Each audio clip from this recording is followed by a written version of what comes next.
Bonjour tout le monde et bienvenue dans cette nouvelle vidéo. Cette vidéo devait initialement paraître la semaine dernière, mais malheureusement le Covid en a décidé autrement. Donc j'ai dû reporter l'enregistrement de l'audio et attendre d'aller un petit peu mieux. Ce qui n'est pas une chose facile pour moi parce que j'ai horreur de devoir m'arrêter. Mais parfois, l'état de santé nécessite qu'on ralentisse et qu'on accepte de ne pas être au top pendant quelques jours. Alors c'était quelque chose que je pouvais accepter, même si c'était compliqué quand j'étais salariée, parce que je ne m'inquiétais pas derrière des conséquences financières si pendant quelques jours je suis au repos. Mais depuis que je suis indépendante, la question est tout à fait différente, dans la mesure où si je ne travaille pas, eh bien je n'ai pas de revenus. Donc ça a été quelques jours où j'ai dû lutter à la fois contre le virus, mais aussi contre ma propre culpabilisation intérieure. J'ai fini par me calmer là-dessus, hein. C'est, voilà, au bout de 1 ou 2 jours, je me suis dit: «C'est pas grave, ça attendra». J'avais lancé une précommande de tirage d'art où j'avais prévu d'être très active aussi sur les réseaux sociaux, voilà, de faire beaucoup de stories, d'en parler et puis finalement, je n'ai pas pu le faire et tant pis, voilà, c'est comme ça, c'est pas grave. Donc aujourd'hui, je reviens avec la vidéo de la Katrina que vous avez peut-être vue sur les réseaux sociaux ou si vous êtes abonné à mon Patreon, puisque je l'ai partagé récemment. Je l'ai aussi montré dans la newsletter, puisque dans mon fonctionnement actuel, je partage en avant-première mes créations terminées. D'abord à mes mécènes sur Patreon, ensuite aux abonnés de ma newsletter et après je les partage sur le reste d'internet. La Katrina, c'est une figure de la culture populaire au Mexique qui rappelle un petit peu la Santa Muerte, la divinité de la mort en Amérique du Sud. Et c'est un personnage fictif, c'est un personnage qui a été créé par un illustrateur au départ et qui ressemble fortement à la Santa Muerte, mais qui est vraiment spécifique du Mexique. Donc c'est un personnage, c'est une femme squelettique, vêtue de très beaux atours.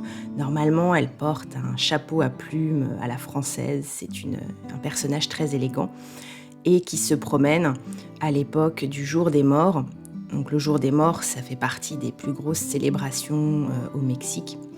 Ça commence dès le 31 octobre pour finir le 2 novembre et c'est un moment de recueillement et d'hommage aux ancêtres qui revêt vraiment une importance énorme dans la tradition mexicaine.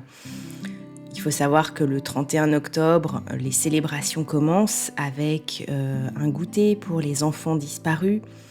Donc c'est une journée réellement en hommage aux enfants. Ensuite, effectivement, le lendemain, le 1er novembre, on commence à rendre hommage aux adultes et la cérémonie se conclut le 2 novembre avec le Jour des Morts. Et c'est un moment à la fois de recueillement, mais aussi un moment festif avec beaucoup de couleurs, beaucoup de décorations et des célébrations que vous avez peut-être vues dans des films d'animation comme La Légende de Manolo ou Coco, plus récemment. Et voilà, moi j'avais envie de travailler sur ce personnage parce que quand j'ai commencé à le dessiner, on était un petit peu avant Halloween et je me suis dit que ce serait vraiment le moment opportun pour la peindre. Et je voulais aussi aborder une palette de couleurs un petit peu différente de ce que j'avais fait dans les mois précédents où j'étais plutôt sur une ambiance très douce, très féerique. Si vous avez vu mes dernières vidéos, vous avez vu les fées de la collection automnale. Là, j'avais envie d'une illustration un petit peu plus sombre, avec des éléments qui rappellent la mort, qui rappellent cette ambiance de noirceur avec les crânes, avec des couleurs froides, des corbeaux. Et quoi de mieux que la Katrina pour représenter ces éléments-là. C'est pour ça que je me suis lancée dans cette peinture au départ. Et c'était aussi pour tester une technique que j'emploie assez peu. Je crois que je l'ai utilisée une fois sur un de mes dessins. C'est la technique de la feuille d'or. Parce que je voulais que sur la Katrina, il y ait un élément un petit peu glamour, un petit peu brillant, qui contraste avec les couleurs froides, avec l'austérité du décor. Et je me suis dit que j'allais lui faire une aura à la feuille d'or. Donc je vous montrerai le process, vous le verrez un petit peu plus loin dans la vidéo, pour la pose de la feuille d'or. Et j'ai adoré, c'était vraiment... ça a bien fonctionné et je trouve que le rendu est vraiment brillant. C'est beaucoup plus lumineux, beaucoup plus métallique que quand j'utilise des aquarelles métalliques justement. Alors après, c'est vrai que de toute façon, poser de l'or sur un dessin ou une aquarelle, c'est pas toujours évident à le mettre en valeur, en photo ou en scan, parce que l'or ne ressort pas du tout. Quand j'ai scanné la Katrina, par exemple, on voyait l'aura que j'ai posée à la feuille d'or, mais on ne voyait pas l'effet métallique. Alors que là, vous allez le voir, avec la lumière naturelle, ça brille de mille feux. C'est vraiment très beau. Mais c'est un défi après de pouvoir le montrer en photo. Ça ne marche pas forcément très bien. Mais en tout cas, voilà, moi j'avais envie de poser de la feuille d'or et de donner un côté un peu luxueux à cette aquarelle. C'est vraiment quelque chose que je recherche de plus en plus, c'est à vous proposer des aquarelles de plus en plus jolies, de plus en plus ornées, avec des effets un petit peu particuliers à mesure que ma technique évolue. Et pour pouvoir voilà, vous proposer des œuvres originales que vous aurez plaisir à regarder tous les jours.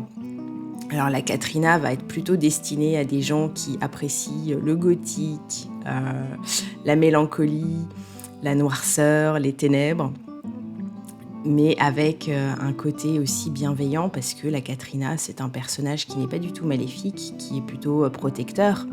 C'est une icône protectrice durant le jour des morts. Donc voilà, moi j'essaye toujours de proposer des figures qui apportent de la douceur, de la protection, de la bienveillance, et c'est typiquement le cas de la Katrina. D'ailleurs, si vous aimez cette aquarelle, elle est déjà disponible dans la boutique, sous forme d'aquarelle originale uniquement. Je n'ai pas prévu de faire de tirage de la Katrina, ni de carte postale à vendre. Mes mécènes sur Patreon la recevront certainement au format carte postale. Mais de manière générale, dans la boutique, j'ai envie de vous proposer de plus en plus des créations originales, des exemplaires uniques ou alors des tirages d'art vraiment de haute qualité, en édition limitée ou en tout cas en nombre limité. Parce que je trouve que ça permet de donner encore plus de valeur à l'œuvre que vous achetez, quand elle ne se décline pas en 15 000 formats, en carte postale, en poster de qualité plus ou moins intéressante. Quand j'ai lancé la collection Féerie automnale à la fin du mois de septembre, j'ai expliqué aux personnes qui me lisent par le biais de mes emails que l'un de mes objectifs, c'était de vous proposer une expérience vraiment unique. Je trouve que c'est l'avantage aussi de ne pas avoir une audience immense. Ça, voilà, je me suis fait une raison là-dessus depuis un petit moment. Je pense que je ne ferai jamais partie des personnes qui ont des centaines de milliers d'abonnés. Et en réalité, ça me va bien. Parce que les quelques personnes qui me suivent, en tout cas, le font de façon vraiment régulière. Elles sont là tout le temps.